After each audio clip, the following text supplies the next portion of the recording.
Bonjour à tous, bienvenue à ce webinaire. Je suis Vincent Richeux, je suis ravi de vous accueillir à cet échange et cette réflexion qu'on va avoir ensemble. Je suis ici avec Sophie Crétal, Julien Levert, Clémence Heimann, Elisabeth Métivier, que je vais prendre le temps de vous présenter dans quelques instants. Peut-être je vais prendre le temps de vous présenter en quelques mots le pourquoi on a voulu organiser ce webinaire. Et puis, je passerai la main juste après à Julien qui va animer cette réflexion. En quelques mots, bien sûr, hein, on est Julier Sterwen, un cabinet de conseil en transformation et innovation. Vous avez les chiffres qui apparaissent à l'écran. Notre métier, notre vocation, c'est vraiment l'accompagnement des transformations, à la fois sur le volet humain et sur le volet business. Pourquoi on a souhaité avoir cette réflexion avec vous sur le thème du learning au sens large? On arrive à la fin de l'année et on peut faire le constat que le métier du learning au sens large a été assez largement éprouvé cette année face à la crise. Et on a pu observer des évolutions, des changements, parfois des inflexions. Donc c'est ça hein, qui va nous occuper dans cette heure, déjà de partager de quoi il s'agit, de quoi on parle quand on parle de ces nouveautés, de ces changements, de ces inflexions. Et puis la question qu'on a voulu se poser, c'est en quoi ces inflexions vont être pérennes ou pas? Est-ce qu'elles parlent d'un modèle qui est en train de changer autour du learning dans le futur? Déjà, est-ce qu'il y a un nouveau modèle ou pas? Enfin, c'est autour de toutes ces réflexions qu'on va partager dans leur avenir. Donc, pour répondre à ces questions, nous accueillons avec beaucoup de plaisir et merci beaucoup d'être là Sophie Crétal, directrice de l'école du management Orano. Bonjour à Et tous. Elisabeth Métivier, donc, qui travaille dans le développement managérial chez Malakoff Humanis. Merci également d'être là. On a vraiment voulu avoir aussi ce double regard qui va être le vôtre.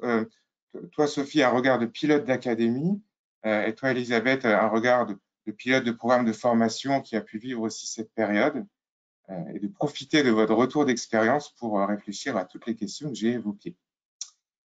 Clémence, merci aussi d'être là et tu seras là pour recueillir les questions. Donc, n'hésitez pas à envoyer vos questions en fil de l'eau pendant tout ce webinaire. Clémence animera dans une deuxième partie la séance questions-réponses.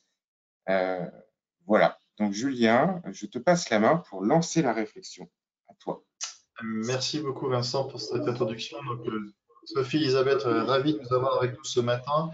Peut-être première question pour se lancer.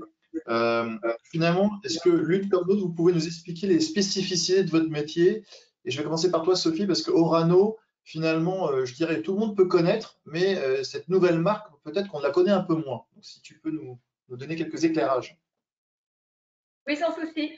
Alors, déjà, bonjour à tous. Je suis ravie d'être avec vous pour cette conférence et organisée par Juliette Serwen. Je pense que c'est un sujet extrêmement stratégique, donc tout à fait au cœur des enjeux du learning aujourd'hui. Alors, Orano, vous ne connaissez peut-être pas la marque et le nom Orano, mais c'est l'ancienne Areva, voilà, que tout le monde connaît. Et qui a été rebaptisé Orano en janvier 2017 à la suite d'une restructuration qui faisait elle-même suite à une période de grande difficulté. On va l'appeler une crise, hein, soyons tout à fait transparents. Nous avons traversé une crise pendant 2-3 ans qui a mené à une restructuration à la fois de la filière énergétique et à la fois de la filière nucléaire dans laquelle nous opérons. Et à la suite de cette restructuration, donc plan de performance, plan de redressement, retour à notre cœur de métier, focus stratégique, et puis revisite de tous nos process de travail, et ça aura évidemment un impact, on va le voir, sur le learning.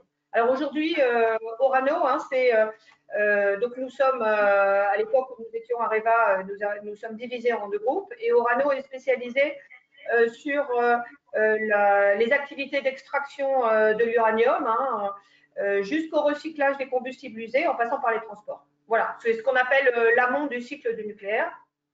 Et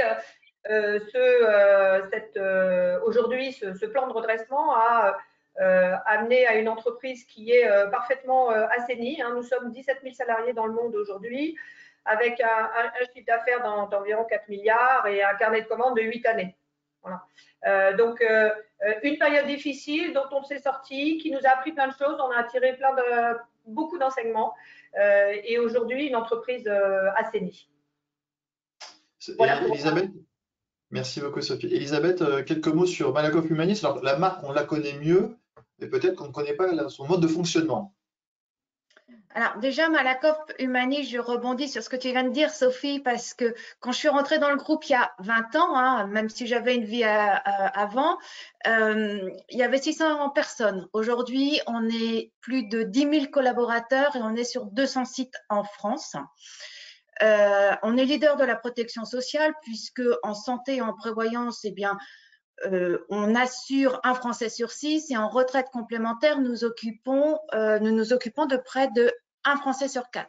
Alors, ce qui fait notre différence par rapport à une entreprise classique, c'est que nous sommes un groupe paritaire, mutualiste et donc à but non lucratif. Le deuxième chose qui fait notre différence, c'est que le groupe a une conviction qui est forte, qui est que la performance sociale de l'entreprise est le moteur de la performance économique. Donc, au-delà des mots, puisqu'une conviction, c'est bien, mais ce qui est mieux, c'est d'être concret et d'agir par rapport à ça. Et donc, on le fait à travers 4 engagements qui est d'aider les personnes atteintes de cancer à poursuivre leur activité professionnelle, qui est d'aider les salariés aidants aussi pour qu'ils trouvent un meilleur équilibre entre la vie professionnelle et personnelle, parce que c'est compliqué d'être aidant. Et évidemment, la situation d'handicap est un 3e engagement qui est cher à notre cœur. Et le dernier, eh bien, c'est accompagner un phénomène qui est essentiel aussi dans notre société, c'est la perte d'autonomie. Voilà, je dirais, ce qui fait notre différence au niveau du groupe. Alors, merci pour ces éclairages et ces présentations. Alors, première question, finalement, on en est à notre 2e confinement. Ça fait 8 mois qu'on a eu confinement, déconfinement et reconfinement. Finalement, qu'est-ce que cette crise sanitaire fondamentalement a changé pour vos départements? Donc, à la fois pour l'académie et pour le département développement managérial de Malakoff Humanis. Et est-ce que finalement, ça a été une opportunité? Et si ça l'a été pour vous, en quoi ça a été une opportunité? Peut-être Sophie, tu veux commencer? Oui, alors je suis assez en phase avec le fait que ça a été une opportunité. Moi, j'aime bien dire que c'était un mal pour un bien. Alors, sans raccourcir les difficultés, le chemin long et parfois les souffrances que les uns et les autres ont pu vivre au niveau du groupe chez Orano et au niveau du learning, parce que je dirais que finalement, l'impact de la crise, il est directement corollaire pour l'école du management que je dirige, avec l'impact sur l'organisation en général. Il faut comprendre, pour comprendre le nucléaire, il faut comprendre que c'est une industrie avec plusieurs spécificités. La première, c'est que c'est une industrie au temps long. Au temps long, ça veut dire que tout ce qui se compte en années chez vous, en mois chez vous, ou dans l'électronique, voilà, se compte en années chez nous.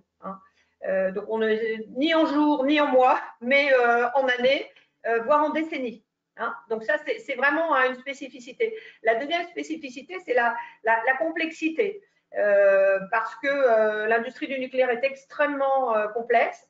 Nos ingénieurs le savent bien. Finalement, c'est une industrie dans laquelle ils viennent souvent parce qu'ils ont une appétence pour cette complexité. Et on le verra, ça a évidemment des conséquences sur les montées en compétences, les formations et le learning, parce que tout est assez complexe dans nos métiers. Et puis, je dirais la troisième spécificité, c'est une culture du zéro risque. Et d'où la difficulté en learning et dans tous les modes d'apprentissage de pouvoir innover. Parce que zéro risque, alors c'est la bonne nouvelle, vous me direz, on n'aime pas le risque dans le nucléaire. Donc c'est quelque chose qu'on maîtrise, on maîtrise la crise parfaitement. D'ailleurs, on l'a tout à fait bien maîtrisée, même si elle était différente des crises qu'on a pu connaître par le passé. Mais ces spécificités-là font que l'impact de la crise a été extrêmement fort, extrêmement significatif, à la fois sur l'organisation d'Orano et à la fois sur le learning et la difficulté pour tout le monde de s'adapter et d'être agile, peut-être plus qu'ailleurs, je ne fais pas de comparatif, mais en tout cas, il y a eu un long chemin à faire et que l'on a pris parce qu'on s'est aperçu contre toute attente que l'organisation a extrêmement bien réagi. De ton côté, Elisabeth, chez Malakoff Humanis, Alors, pour restituer la population avec laquelle je travaille, ce sont les managers du groupe. Donc, je vous disais qu'on était présent sur plus de 200 sites et la population avec qui je travaille, c'est à peu près 1200 managers. Des managers qui ont des bureaux et dont l'outil principal, notre outil, nous, c'est l'ordinateur. Et à travers cet ordinateur, pour gérer de la prévoyance et de la santé et de la retraite, en fait, on a énormément d'applicatifs. Et donc, je dirais, du jour au lendemain, eh ben, il a fallu que tout le monde aille travailler chez lui avec son ordinateur pour ceux qui en avaient. Donc, puisqu'on avait la chance d'avoir déjà un accord de télétravail, donc on avait à peu près 20% des personnes qui avaient du coup déjà les bons ponts avec les applicatifs pour pouvoir travailler chez eux, mais le reste de la population n'avait pas tout ça. Donc, on est monté à 95% très rapidement de personnes qui ont pu récupérer et travailler de chez eux. Donc, ça a été une vraie prouesse. Et ça ne s'est pas fait simplement. Ça a demandé beaucoup d'énergie et ça a demandé beaucoup d'énergie tant au niveau des managers que de l'ensemble des collaborateurs et toutes les directions ont été impactées puisque tout le monde a un ordinateur et ceux qui n'avaient pas d'ordinateur, ça a révélé des métiers qui étaient peut-être pas mis au devant de la scène mais qui sont extrêmement nécessaires pour le groupe. Tout ce qui est le courrier qui va alimenter les équipes de gestion et qui va permettre aussi de traiter les dossiers parce que tout ne se fait pas et on ne reçoit pas tout par des flux informatiques. Et donc, ça a révélé des métiers vraiment essentiels qui n'étaient pas mis en avant et qu'il est bien aussi de remettre en avant. Donc, l'ordinateur est vraiment quelque chose d'essentiel. Et du coup, quand je dis ça, ça veut dire que, imaginez que votre outil de travail, eh ben, c'est plus, vous l'avez plus, vous n'avez plus tous les liens. Il va falloir apprendre à travailler différemment. Donc, ce qui a été aidant déjà, c'est une bonne communication de crise qu'a fait notre COMEX, ce qui a permis de rassurer l'ensemble des personnes, qui a été de dire clairement, écoutez, vous travaillez ce que vous pouvez, comme vous pouvez, parce qu'on avait conscience des contraintes aussi de gestion des temps de travail avec tout le monde à la maison et c'est pas forcément donné à tout le monde. La deuxième chose qui a été aidante, c'est qu'on avait déjà des e-learning sur manager à distance, sur travailler le télétravail. Donc, on a dit à tout le monde, travailler là-dessus. Et puis, nous, notre action au niveau de développement managérial, ça a été tout de suite de donner au niveau des managers des préconisations en termes de format d'animation d'équipe. Parce qu'il est évident qu'en termes d'animation d'équipe, vous ne pouvez pas animer de la même façon quand vous êtes en présence et que vous avez des personnes physiquement à côté de vous que quand vous les avez à distance. Donc, réunion d'équipe plus courte, plus rythmée. Et puis, en parallèle de ça, c'est aussi une préconisation d'appeler chacun des membres de l'équipe pour déjà savoir comment ils vont, comment ça se passe, dans quel environnement et de quoi ils ont besoin. Parce que derrière l'ordinateur, je suis désolée, c'est un humain. Donc, si l'humain n'est pas bien, eh ben, le travail il ne sera pas fait. Et grâce à ce travail qui a été mené, je dirais, tous ensemble, eh bien, très rapidement, on est monté à 95% de personnes qui ont travaillé à distance. Donc, ça a vraiment été, je dirais, un booster dans notre capacité à dépasser notre zone de confort, à franchir le cap de la peur pour aller dans une démarche d'apprentissage. Et il y a eu de vraiment belles montées en compétences de tout le monde. Alors, justement, Julien, c'est la différence avec Malakoff Humanis. Ouais. La différence tient dans la nature de la population, puisque dans l'industrie nucléaire, vous le savez, hein, nous sommes activité vitale à la nation, donc nos usines ne s'arrêtent pas. C'est la bonne nouvelle pour tout le monde. Et donc, nous avions un distinguo entre deux populations, hein, parce que j'entends Elisabeth, effectivement. Nous avions deux populations, une qui continuait à venir sur site industriel et à l'usine, hein, et puis l'autre population plutôt de nature, les populations, les métiers tertiaires, hein, en télétravail. Donc, sur la France, ça faisait à peu près 7000 salariés, c'est-à-dire on est passé rapidement de 7% de télétravailleurs à presque 50. Hein. Mais il y a l'autre moitié qui continuait sur la France en tout cas, à aller, puisqu'on compte entre 13 et 14 000 salariés en France, qui continuent à aller à l'usine. Donc ça fait un peu un distinguo parce que du coup, on a deux populations à adresser et du coup, des enjeux un peu différents. Alors justement, finalement, parce qu'on dit toujours que quand on travaille sous contrainte, ça libère une créativité, une forme de créativité. Vous, dans vos départements respectifs, qu'est-ce que vous avez exploré de nouveau? Qu'est-ce que vous avez créé de nouveau dans cette contrainte, justement? Peut-être Elisabeth ou Sophie. Sophie, tu veux? Oui, oui. Alors, clairement, hein, moi je disais que c'était l'impact de la crise a été un mal pour un bien. Clairement, ça nous a poussé dans nos retranchements.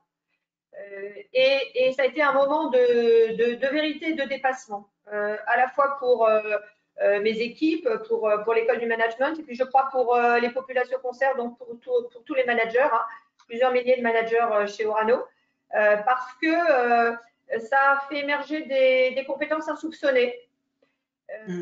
Alors, chez nous, je vous le disais, parce que pour comprendre nos métiers, pour comprendre ce que l'on fait en termes de learning chez Orano, il faut bien comprendre, avoir en arrière pensée j'allais dire, cette configuration des métiers et qui entraîne des profils peut-être moins créatifs qu'ailleurs, avec un mode de pilotage et de gestion et de management plutôt top-down, assez verticale, hein, je dirais une configuration un peu classique, mais qui peut amener à du control and command et parfois dériver à du micro-management. Hein. Et donc, en termes de crise, ça peut soulever certains problèmes. Donc, chez nous, ce qu'on a constaté, une grande créativité à la fois dans mes équipes et puis à la fois de la part des managers, avec une capacité à penser hors de la boîte.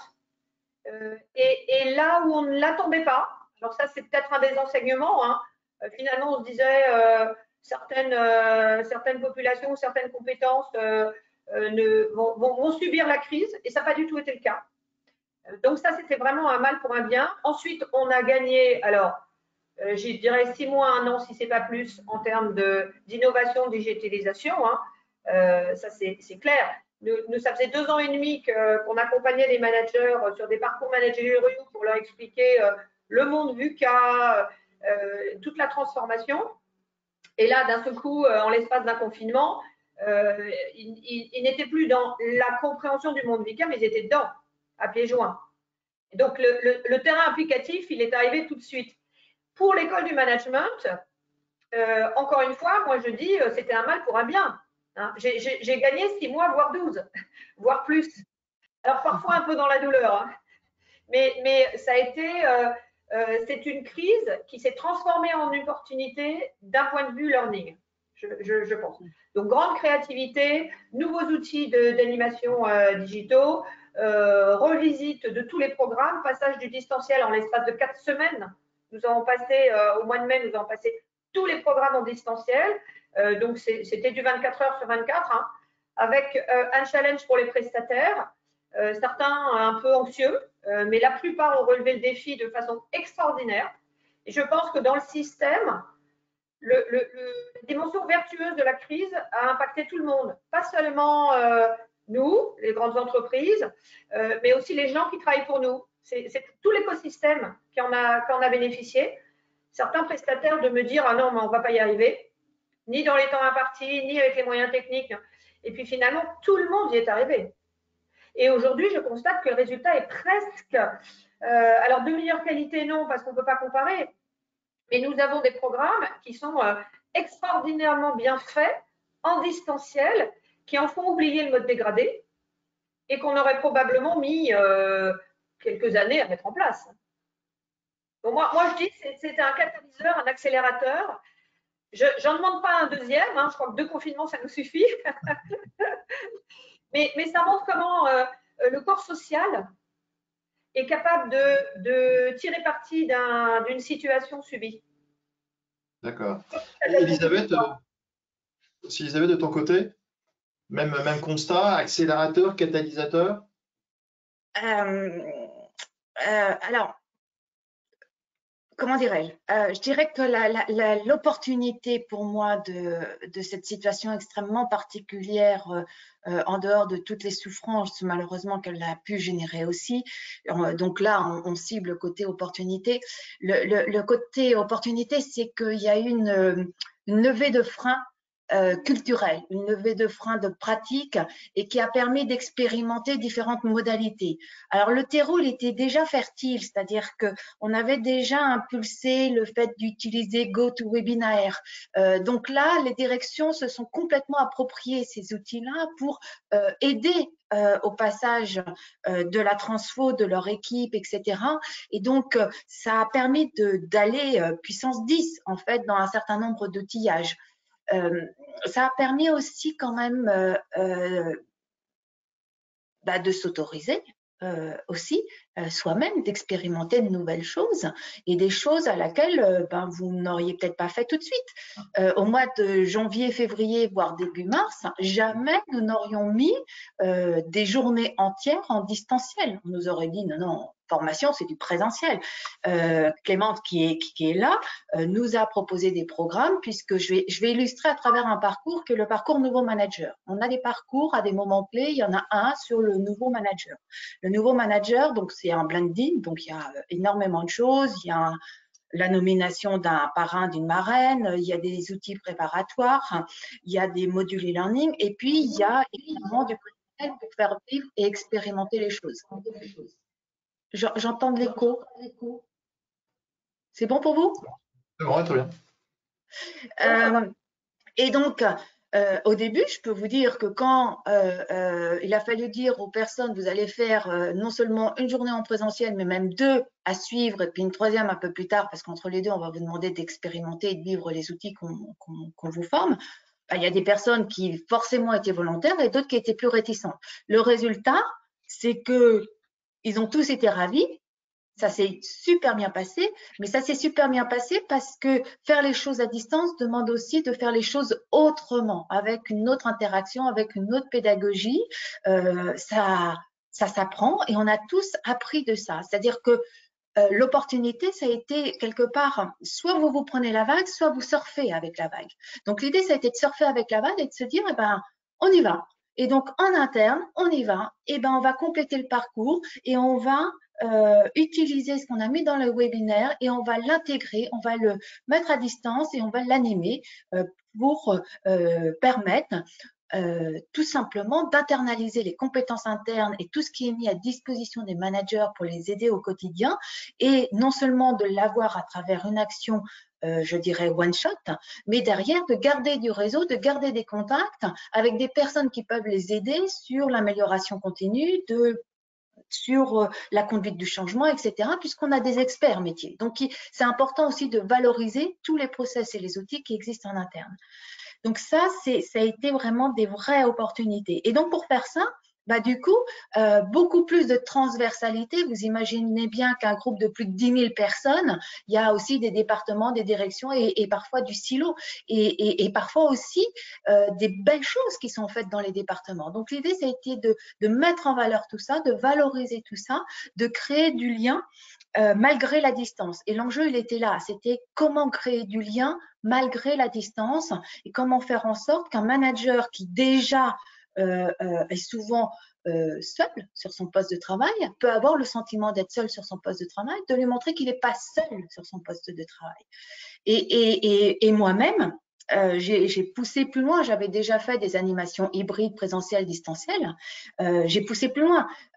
J'ai fait ce qu'on appelle alors j'ai inventé le mot, j'ai appelé ça le pré-distanciel, c'est-à-dire que entre les 2 périodes de confinement, on a eu une fenêtre de tir, on a pu se voir en présentiel. Je devais animer. Les règles du groupe faisaient que comme je n'étais pas sur la même région, j'ai pas pu me déplacer. Mes stagiaires étaient dans une salle et moi j'ai fait mon animation à distance. début mars, jamais on n'aurait fait quelque chose comme ça. Mais là, les gens sont prêts à dépasser leur zone de confort, prêts à avancer, et c'est quand même des choses pas faciles parce que le cerveau humain, il n'aime pas l'incertitude, il n'aime pas ne pas être sûr que le résultat produit va être bon. Donc, il faut dépasser tout ça. Et là-dessus, je pense qu'on a fait vraiment de grandes choses. Et on dépasse les frontières. C'est-à-dire que moi, au mois d'octobre, comme je suis formée à l'atelier de co-développement professionnel, selon Paillettes et Champagne, je me suis perfectionnée, non pas en allant au Canada, mais c'est le Canada qui est venu chez moi et j'ai pu me développer par rapport à ça. Et nos Canadiens, c'est pareil que chez nous, de l'autre côté de la frontière. Ils expérimentent le distanciel, etc. Et je peux vous dire que auparavant, non, c'était pas possible de faire ce type d'animation en distance. On l'a impulsé, on a créé des ateliers d'entraide en distanciel dédiés aux managers, etc. Et on digitalise des formats qui étaient en présentiel. Et ça marche. Et ça marche avec la vidéo et ça marche sans la vidéo. Donc, vous imaginez, le verbal, c'est à peu près 7%, le paraverbal non verbal, c'est 93%. Malgré tout, ça marche. Donc voilà, il y a beaucoup d'expérience et de capitalisation à faire derrière, beaucoup d'opportunités qui ont été testées, des choses qu'il faudra garder, des choses qu'il faudra peut-être supprimer, parce que si on met de nouvelles choses, il faut aussi en supprimer. En tous les cas, un champ des possibles qui s'est ouvert. Oui. Alors, sur le contenu de vos offres, justement, est-ce que l'offre de formation a évolué et où est-ce qu'elle a évolué, je dirais, par opportunité là aussi, c'est-à-dire il a fallu faire la voie dans le contexte. Et finalement, est-ce que vous vous dites qu'il y a des modules qui vont rester dans le temps ou bien ça a été éphémère et on va revenir, entre guillemets, à des offres d'avant? Peut-être Sophie, si tu peux nous en parler. Alors, clairement, c'est une question intéressante parce qu'elle ouvre sur la question qui suit, c'est finalement, c'est quoi le monde d'après, hein? Donc, dans le learning, mais aussi pas seulement. C'est-à-dire, que va-t-on garder de cette période de crise? Quels sont les enseignements qu'on en a tirés? Est-ce que tout ça, finalement, a été passager, ponctuel, et puis va disparaître, ou est-ce qu'il faut pérenniser? Bien évidemment qu'il faut pérenniser. Alors, chez Orano, nous avons mené l'école du management a piloté ce qu'on a appelé des ateliers de déconfinement. Au sortir du premier déconfinement, hein, on a interrogé les salariés et les managers et ce qui ressort, c'est que clairement pour 80% des managers et des répondants, il faut repenser la qualité du présentiel et peut-être refocaliser le distanciel sur des tâches transactionnelles, hein, qu'on peut faire chez soi de façon isolée. 50% à peu près des répondants nous ont dit évidemment il faut plus de digitalisation. Donc ce qu'on a mis en place, eh bien moi j'ai pas l'intention de le faire disparaître, hein. J'ai l'intention en 2021 de lancer ce que j'appelle une offre duo, c'est-à-dire pour chaque programme nous aurons un tiers de distanciel et 2 tiers de présentiel, parce que je suis convaincue qu'il y a un marché pour les deux. Et que certains stagiaires continueront à prendre à faire du distanciel. Et puis, pour en revenir à ces ateliers de déconfinement, ce que nous ont dit à peu près 40% des répondants, c'est que dans les pratiques managériales, il faut pérenniser ce qui a été revisité. Et Elisabeth parlait de rituels, de nouvelles façons de travailler. Alors, il y a une communication plus courte, plus régulière, plus fréquente, plus impactante, moins de messages corporate, plus peut-être de décisionnel, de cohésion. Repenser la place du présentiel, repenser la place de l'équipe. Et tout ça, évidemment, dans un contexte de…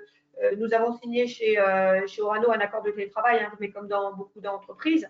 Ça va bien au-delà de simplement rédiger des modalités de télétravail d'un point de vue juridique. Non, évidemment, on est dans les new ways of working et dans le monde de demain. Donc, oui, ce qu'on a mis en place, toute la digitalisation, notamment son programme avec Julian Sterwet, qu'on a travaillé avec mon interlocuteur et Déborah Flao, on l'a fait en un temps record.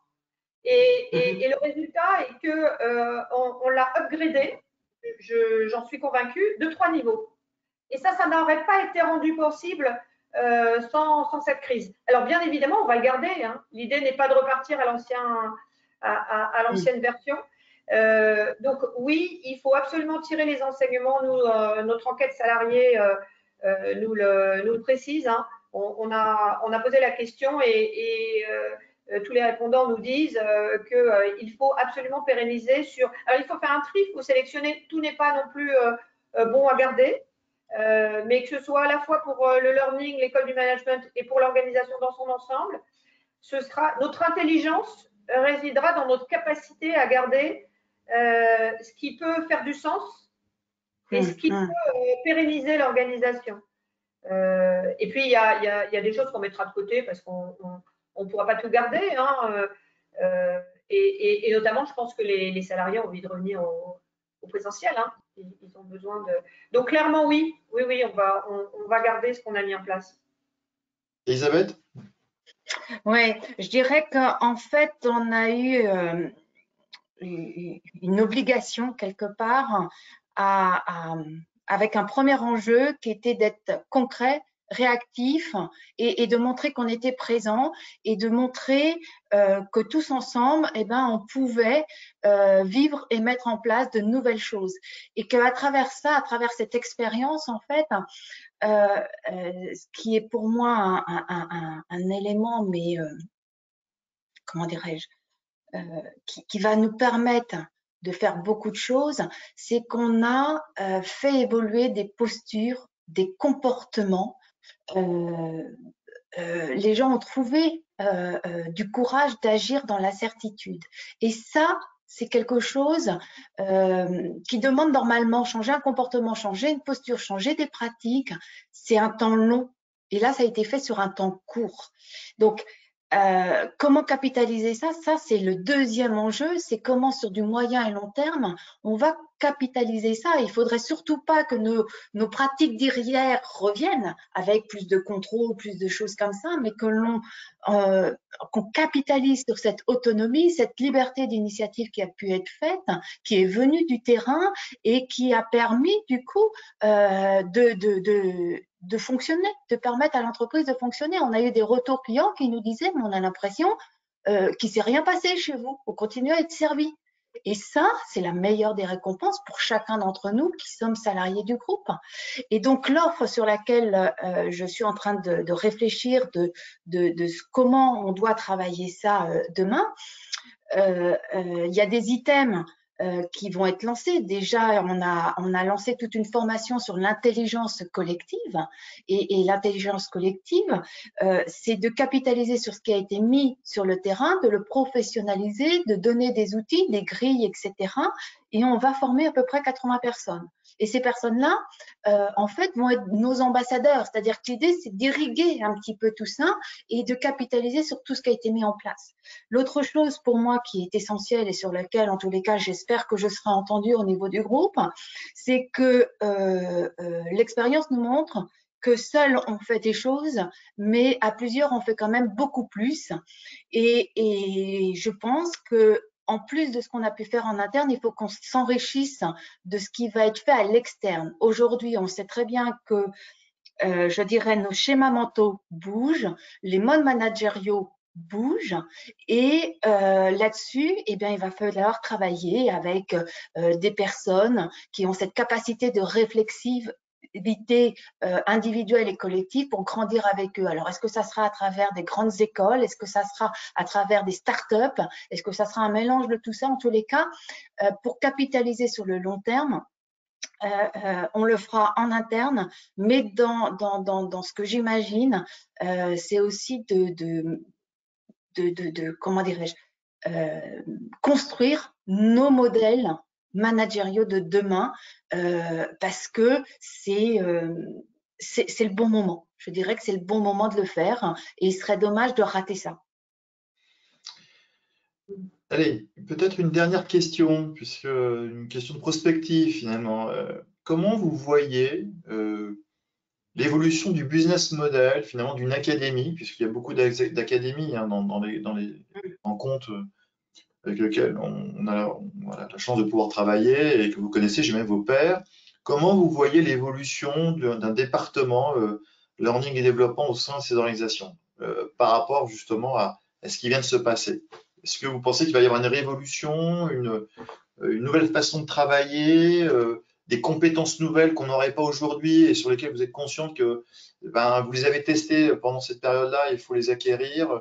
Voilà, question de prospective un peu. Sophie? Alors, merci pour cette question que je trouve extrêmement structurante. Enfin, pour les patrons d'universités corporate, d'académie comme moi, parce que c'est une question qu'on a en fond de tête, évidemment, sur laquelle on réfléchit avec des pairs. Moi, je fais partie de beaucoup de groupes de travail pour essayer d'avancer dans cette réflexion, parce qu'elle est structurante pour le métier, elle est structurante pour vous, pour l'écosystème, pour le learning and development dans sa globalité. Alors, il n'y a pas de réponse unique et recette, mais je vais partager mes convictions à moi, qui sont aussi extrêmement liées à la façon dont je pilote l'école du management Orano. C'est-à-dire que pour moi, il y a dans le rôle et les missions d'une université corporate ou d'un département, puisqu'on travaille étroitement ensemble de développement, de people development, développement managérial. Il y a deux missions. Mais je pense que une école du management, alors avant ça s'appelait Université Areva, hein, peu importe l'intitulé, je pense qu'elle a un portage qui est un portage de transformation managériale. En tout cas, chez Orano, c'est clairement la mission numéro 1. Et ça passe par deux choses. Ça passe par un rôle de montée en compétences de façon classique, avec des formations en distanciel ou en présentiel, mais je dirais sur un mode d'apprentissage plutôt connu, en tout cas éprouvé, de monter en compétences. Et notamment à l'école du management, on travaille beaucoup et on a beaucoup travaillé la question, parce que c'est quand même l'impact de la crise, hein, la question de la confiance, de l'autonomisation des équipes, qui va évidemment avec la délégation, l'empowerment. Et donc, c'est la question de la cohésion. Ce sont des questions qui sont structurantes pour notre métier et pour l'école du management en particulier. Dans ce rôle un peu classique, top-down, de déploiement de politique groupe, nous avons un rôle pédagogique. Expliquer pour faire adhérer, donner des clés de décryptage et puis de lecture. Et en ce qui me concerne, j'œuvre beaucoup pour raccourcir les circuits d'échange et de proximité. Donc, j'organise énormément de rencontres entre les membres de la direction générale et les managers à tous les niveaux.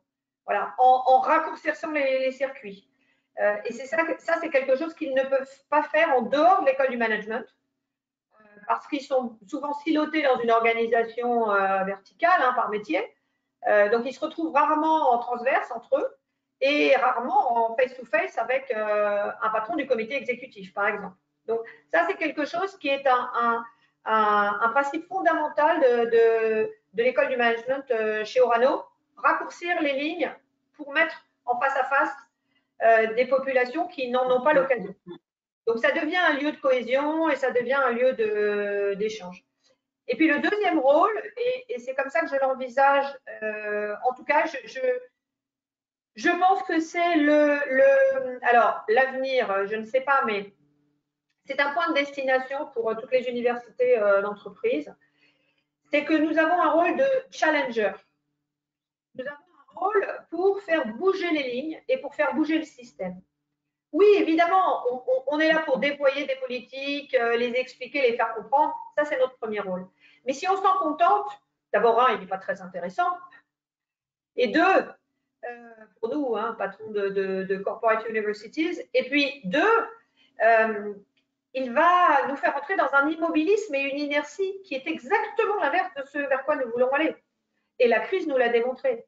Donc, pour ça, il faut qu'on soit capable d'être davantage dans un rôle de challenger, de remettre en cause le système et de façon tout à fait, nous sommes d'accord, constructive. Évidemment, hein, l'idée n'est pas de dire attention, tout ce qu'on a fait jusqu'à maintenant n'a plus de valeur, mais de challenger, et c'est une difficulté parce qu'il faut être capable de travailler, d'avancer avec 2 jambes. Hein, la première jambe, monter en compétence, et la deuxième jambe qui est plutôt animation et faire bouger le système. Et sur cette deuxième jambe, je pense que les académies, les universités d'entreprise ont une brèche, un vrai terrain de jeu sur lequel ils peuvent aller. Alors moi, je suis déjà beaucoup dessus. Hein, c'est quelque chose que je fais beaucoup chez Orano. Les outils pour y arriver, hein, ce sont des outils assez classiques dont a parlé Elisabeth. Tout ce qui est intelligence collective, le co-développement. Chez nous, on offre du co-développement. Et une façon de le faire, par exemple, j'ai mis en place un programme qui s'appelle Orano Link et qui a été un programme absolument, c'est le fruit de la crise, de l'impact de la crise. C'est-à-dire au moment où nous ne pouvions plus nous réunir, nous n'avions pas encore la possibilité de faire du distanciel, nous avons cherché d'autres moyens contournés pour parler, échanger avec les managers et qu'ils soient en connexion. Donc, on a créé une plateforme collaborative digitale. Aujourd'hui, on a 1500 managers qui sont sur cette plateforme et une offre managériale toutes les semaines. Donc, ce sont des managers qui ont accès à des coachings flash, des codev flash d'1 heure, des conférences en ligne avec des intervenants de qualité. Hein. Luc Ferry est intervenu, Étienne Klein, vous voyez. On est dans des nouveaux modes d'apprentissage qui vont être non pas contradictoires avec la formation académique, mais complémentaires et qui vont développer d'autres compétences. Si vous regardez dans le rapport Future of Jobs de Davos, si vous regardez l'édition, si vous regardez Future of Jobs 2020 et vous comparez à 2015, vous voyez bien qu'aujourd'hui, on a des compétences qui sont coordonnées, coordonnées entre les équipes. On a tout ce qui est intelligence neurocognitive, la gestion des émotions. Voilà. Tout ça qui n'était pas forcément dans les priorités. Donc voilà, pour moi, si je synthétise en une phrase, je dirais un rôle, oui, de monter en compétence, mais surtout de challenger et de donner un regard en hauteur à une organisation. Alors, ça veut dire être in and out. C'est un peu un challenge pour nous. Mais c'est passionnant. C'est passionnant. Elisabeth, pour toi, en quelques mots aussi. Alors, je dirais que l'idée, pour moi, c'est pas forcément d'aller chercher plus loin. Avant, on avait monté l'Institut du Management. J'ai déjà travaillé avec des belles écoles, fait intervenir des intervenants de qualité. Puisque j'ai travaillé avec, enfin voilà, bref. Et donc, je dirais que le terrain, il est prêt aujourd'hui à le faire de manière, je dirais, puissance 10 en fait. Enfin, je pense pas qu'il y ait besoin de révolutionner ce qui est fait. Tout ce que dit Sophie est extrêmement juste. Il y a des pratiques. Moi, je milite beaucoup pour la pédagogie par l'action. Pourquoi la pédagogie par l'action? Parce que chacun d'entre nous, en tant qu'être humain, on a besoin d'être utile, on a besoin d'apporter notre pierre à l'édifice et cette période a permis à ceux qui souhaitaient le faire ou qui pouvaient le faire de le faire. Et c'est là-dessus qu'il faut capitaliser demain. Et capitaliser demain, c'est de rassembler les forces derrière une projection, derrière une envie de faire des choses et ça, comme le disait très justement Sophie, là-dessus, c'est à nous je dirais, d'accompagner cette vision, d'accompagner, mais de l'accompagner vraiment, c'est-à-dire que relever ses manches, aller sur le terrain, les gens qui ont peur, leur dire on va avoir peur ensemble, on va expérimenter ensemble, je dirais de faire sauter ce plafond de verre où certains pensaient que c'était pas pour eux. Non, c'est pour chacun, pour tous ceux qui veulent tenter l'expérience. Je crois le challenge, il est vraiment là, il est vraiment dans le fait de faire tomber ces barrières. Et faire tomber ces barrières, ça passera par des choses concrètes, ça passera par une vision claire où les gens auront envie de s'embarquer dans le bateau, ça passera aussi par écouter les gens, et retenir leurs idées, c'est-à-dire qu'une idée c'est bien, mais elle est mieux quand on la met en place, et c'est la mise en place de ces idées qui permettra, je dirais, de capitaliser les choses. Donc l'offre, il y aura du basique, comme le dit très bien Sophie, parce qu'il faut quand même un socle de base, il faut un certain nombre de basiques de base. Il faudra capitaliser sur l'autonomie que les personnes ont faite et leur dire, voyez, vous avez pris à bras le corps un certain nombre de sujets, vous avez poussé vos idées, continuez à faire ça, et pour continuer à faire ça, eh bien, on va tout simplement développer des idées qui ont déjà été dites hier, mais qui vont avoir un nouveau angle, je dirais, une nouvelle vue aujourd'hui, c'est tout simplement de pousser la communauté apprenante au niveau du groupe et de créer ces envies d'apprenance avec des rythmes différents, hein, parce que les webinaires d'une heure, maintenant, aujourd'hui, ça y est, c'est dépassé. Il ne faut pas oublier qu'on est dans la population du zapping. Donc, il faudra aussi régulièrement mettre en avant des formats différents, parce qu'aujourd'hui, Teams, les gens commencent à en avoir marre. Les webinaires, ils commencent à en avoir marre. Et puis, un webinaire qui n'est pas interactif ne donne pas envie. Il faut créer. C'est-à-dire que les gens qui viennent ici doivent se poser une question, et je serais contente, et je ne sais pas si les personnes derrière qui écoutent, s'ils retiennent une idée, prenez cette idée et surtout mettez-la en œuvre. Et vous n'avez pas perdu votre temps. C'est-à-dire que c'est ça qu'il faut retenir, c'est ce qui fera avancer chacun d'entre nous et qui va porter chacun d'entre nous. Donc notre rôle, il est de permettre ça, de partager ça, mais aussi de se nourrir de ce que les gens nous apportent. C'est la symétrie des attentions, on est dans ce genre de choses en fait. Écoutez, merci beaucoup en tous les cas déjà pour la réponse à ces questions. Je crois que c'était extrêmement riche. Je vais laisser la parole à Clémence, qui a peut-être des questions justement dans la salle, puisque Elisabeth, tu disais qu'il y a un webinaire d'une heure. C'est déjà dépassé. Et en plus de ça, il faut de l'interaction. Donc je vais essayer. On va essayer de faire. Tu as raison, non, il n'y a pas de problème. Donc Clémence, est-ce que tu peux justement rectifier? Oui.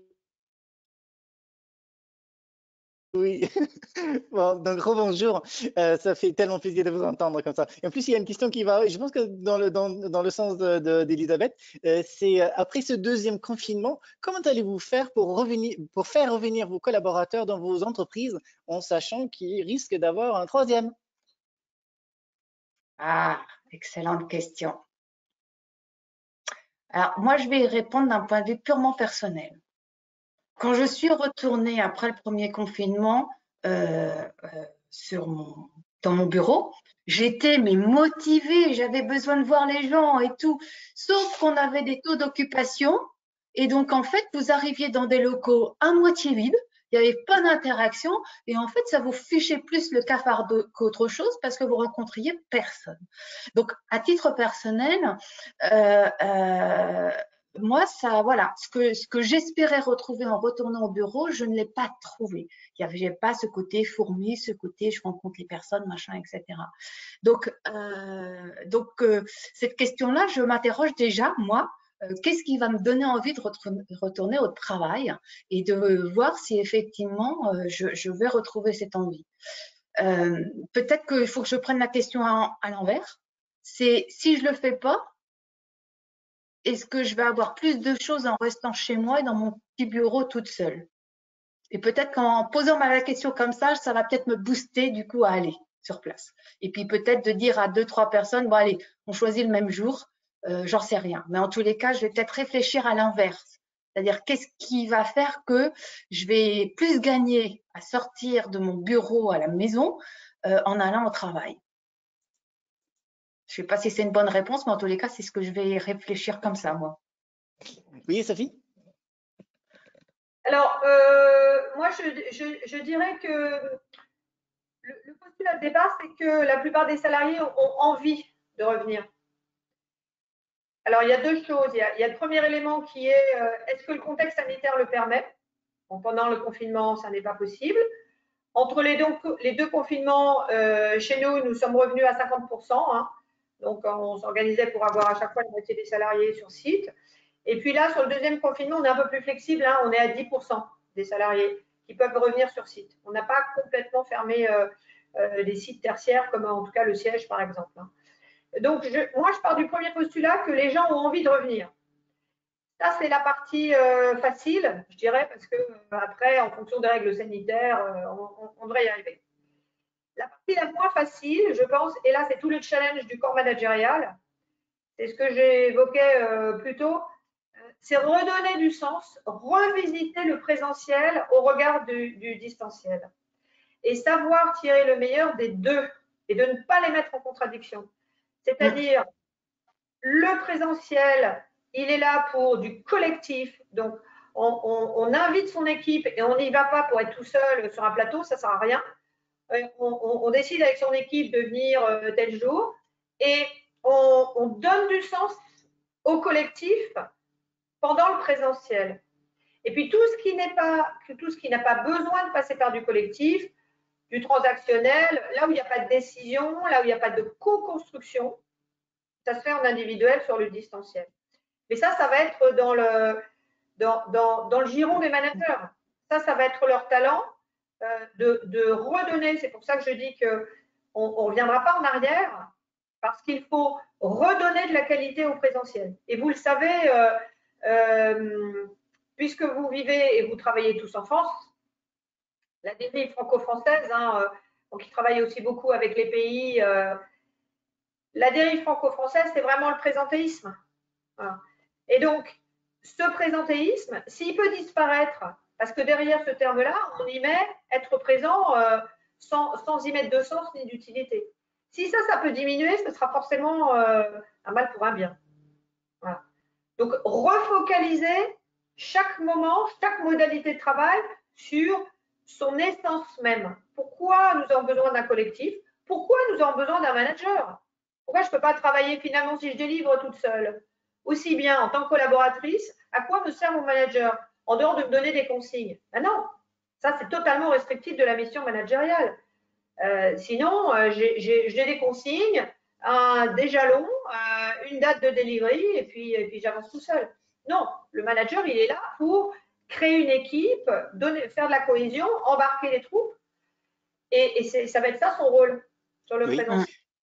Et Sophie, là, je pense qu'il y a une autre question qui va parfaitement là dans ce sens-là. C'est est-ce que les salariés deviennent-ils des nomades dans les entreprises? Changent-ils plus facilement d'une entreprise à l'autre? Non, je ne pense pas. Alors, je pense qu'il y a un aspect générationnel qui est que peut-être les jeunes générations sont plus à même, effectivement, je dirais pas moins loyales parce que ça n'est pas vrai au sens culturel, mais sont peut-être plus à même, effectivement, de passer d'une entreprise à une autre. Moi, ce que je pense, j'ai pas de chiffres ou de boule de cristal pour dire si les salariés vont être davantage nomades ou pas. Mais moi, ce que je pense, c'est que tout ça résidera dans notre capacité en tant qu'organisation et en tant que professionnel du learning and development. Alors, montrer ce qu'ils peuvent vivre dans notre organisation. De nouvelles expériences, et Elisabeth en parlait très bien parce qu'il faut être complètement ancré dans le terrain et ancré aux réalités opérationnelles, hein, sinon être dans une bulle, c'est totalement stérile. Et c'est notre capacité à nous, organisation de formation. Je crois beaucoup que, vous savez, je dis souvent dans transformation, il y a formation. Bon, Et donc, on a un vrai rôle à jouer. C'est notre capacité à leur montrer que non, justement, je ne suis pas sûre que le nomadisme soit une façon d'échapper à ce qu'on peut vivre. En revanche, les nouveaux modes de travail, oui, clairement, il nous faudra montrer. Alors, je pense que pour une entreprise comme Orano, assez monolithique, avec une culture, c'est une maison technique d'ingénieurs où on a pris un peu de temps à déployer les soft skills, ça prend un peu plus de temps qu'ailleurs. Mais nous mettons en place du flex office, le télétravail, on a signé un accord de télétravail. C'est à notre capacité de démontrer que nous prenons en compte les nouveaux modes de travail et le nomadisme.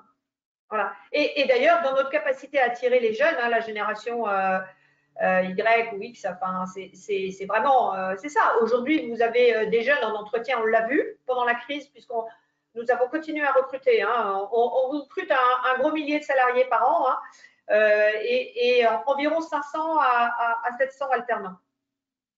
Et on a continué évidemment pendant les confinements. Alors, on faisait nos entretiens sur WhatsApp parce qu'on s'est adapté. Voilà. Et une question que nous posent les jeunes aujourd'hui, c'est finalement, est-ce que vous avez du flex office? Comment vous organisez? Tous ces signaux qui montrent que vous êtes une entreprise, entre guillemets, moderne et qui prend en compte tout ça. Voilà. Alors, pour nous, c'est un petit peu plus compliqué. On a plus de chemin à faire, mais on le fait rapidement. Moi, je dirais que la réussite, elle va résider dans la capacité d'une équipe avec son manager à identifier quel mode de fonctionnement ils veulent mettre en place. Qu'est-ce qui a bien marché en présentiel? Qu'est-ce qui a bien marché en distanciel? Qu'est-ce qu'on garde et comment on s'organise? Et la réussite, elle passera par là, elle passera par le terrain et cette capacité à mettre ça. Et en plus de tout ce que tu as cité du rôle du manager, il y a un rôle qui est beaucoup moins mis en avant et qui pourtant est essentiel dans le rôle du manager, c'est que c'est un développeur, c'est le premier développeur de compétences de ses collaborateurs. Et donc là, il y a une belle carte à jouer. Et il y a une belle carte à jouer à la fois pour le manager, mais aussi pour les membres de l'équipe. C'est maintenant qu'on développe énormément de choses. Et tout ça, au niveau de chacune des équipes et chaque membre de l'équipe, il y aura cette capacité à capitaliser et surtout à mettre en valeur et à dire au reste de l'entreprise, voilà ce que l'on a fait et voilà de quoi on est fier. Et d'ailleurs, on a fait des cartes de vœux au niveau du groupe où on invite les gens à faire ça. Je pense que la campagne d'entretien professionnel qui arrive dans toutes les entreprises va être un moment fondateur. Ouais, j'aimerais que ça soit ça. On arrive à la fin de ce webinaire. Je vous propose que Vincent, et encore merci à toutes les deux et merci à Clémence pour les questions. Je vous propose que Vincent, peut-être que tu nous fasses un peu une synthèse de ce que tu as entendu et peut-être le mot de la fin, le dernier mot de la fin pour cet joli échange. Et encore merci à Elisabeth et Sophie. Avec plaisir, Julien.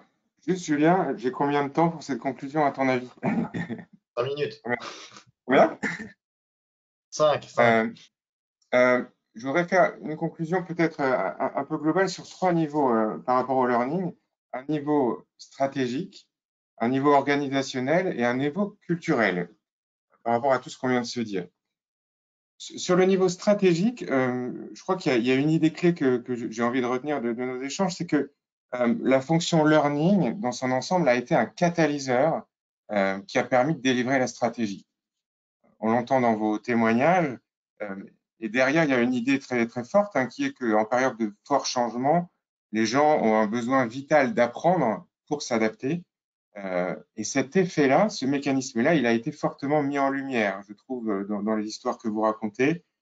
Tout le monde a pu voir à quel point le learning a eu un rôle clé pour aider les gens et l'organisation globale à délivrer la stratégie.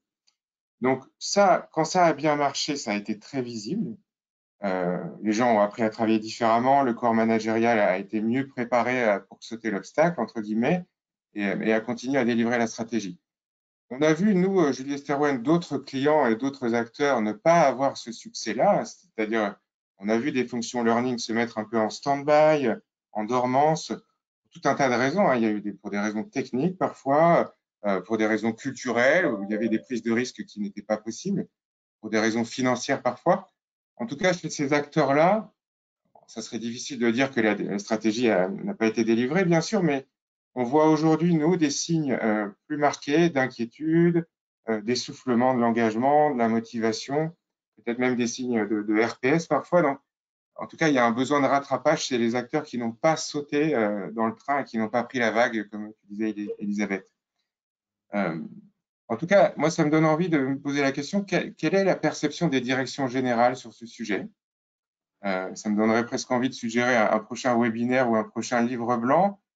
Comment les directions générales ont perçu le rôle du learning dans la crise? Est-ce qu'il y a une inflexion dans leur esprit à eux qui fait qu'aujourd'hui le learning est plus que jamais au centre de l'échiquier stratégique de l'entreprise pour délivrer la stratégie? Il y a eu un webinaire il y a pas si longtemps du directeur général de DECRA qui était venu témoigner et qui reconnaissait que la démarche de développement que lui avait initiée dans ses équipes a été fondamentale pour l'aider à passer la crise. Donc, ça me donnerait vraiment envie d'élargir ce recueil de perceptions et de dire aujourd'hui comment les dirigeants perçoivent cette fonction learning dans leur stratégie. Deuxième conclusion, sous l'angle organisationnel, on a vu dans vos échanges que je retiens moi 2 ouvertures qui sont vraiment intéressantes. Une ouverture vers plus de transversalité. On peut faire du codev avec d'autres pays, on peut faire du partage très facilement avec d'autres acteurs plus largement. Est-ce que cette ouverture va perdurer? Je l'espère, et vos propos avaient tendance à aller dans ce sens. En tout cas, c'est une ouverture très, très, très forte. Deuxième ouverture qui me semble intéressante, c'est une ouverture vers un modèle plus décentralisé, plus proche du terrain. On a parfois des académies, des départements de formation qui ont tendance à impulser des sujets de formation à toute l'entreprise, dans un modèle qui peut être parfois un peu top-down. Là, c'est vrai qu'il y a une ouverture vers plus de décentralisation. Il suffit qu'il y ait un acteur quelque part sur le terrain qui ait appris quelque chose pour qu'on puisse beaucoup plus facilement diffuser ce partage, cet apprentissage. Et donc, est-ce qu'on va vers des modèles plus décentralisés, plus proches du terrain? C'est une question qu'on peut se poser également. Troisième point de conclusion que je voulais faire, c'est plus sur la culture de l'apprentissage, finalement, la culture du learning. Pendant le premier confinement, je prends une image, on a vu les animaux sauvages revenir dans les villes, la nature a repris ses droits. J'aurais envie de dire que là, pendant la crise, le collaborateur a repris ses droits dans l'auto-apprenance. Ce qu'on a vu, c'était un petit pas pour le learning, mais un grand pas pour l'auto-apprenance. Les gens ont eu une liberté d'apprendre inédite, et certains s'en sont emparés, donc c'était très intéressant. Et ça pose des questions de qu'est-ce qui fait que certains se sont emparés de ça et peut-être pas d'autres. Est-ce qu'il y a la question de la culture de l'entreprise, qui fait que dans certaines cultures d'entreprise, il y avait le terreau qui était là pour que les gens aient envie d'apprendre? Est-ce qu'il y a la question des ressources qu'on leur a données à ce moment-là ou pas? Est-ce qu'il y a est-ce qu'il y a aussi la question de la compétence d'apprendre à apprendre? Parce que je trouve que cette compétence-là, elle est de plus en plus clé. Et peut-être que là où ça a pris, il y avait cette compétence peut-être qui était plus forte à certains endroits qu'à d'autres. Ouais. En tout cas, ça donne envie d'aller chercher aussi les réponses à toutes ces questions qui font à quel endroit le terreau culturel est propice ou pas à une réponse d'auto-apprenance plus forte. Voilà. Écoute, merci pour cette conclusion, en l'occurrence, qui résume assez bien nos échanges et qui donne envie finalement d'organiser d'autres webinaires sur ces thématiques. Donc, je crois qu'on a un agenda chargé pour les prochaines semaines.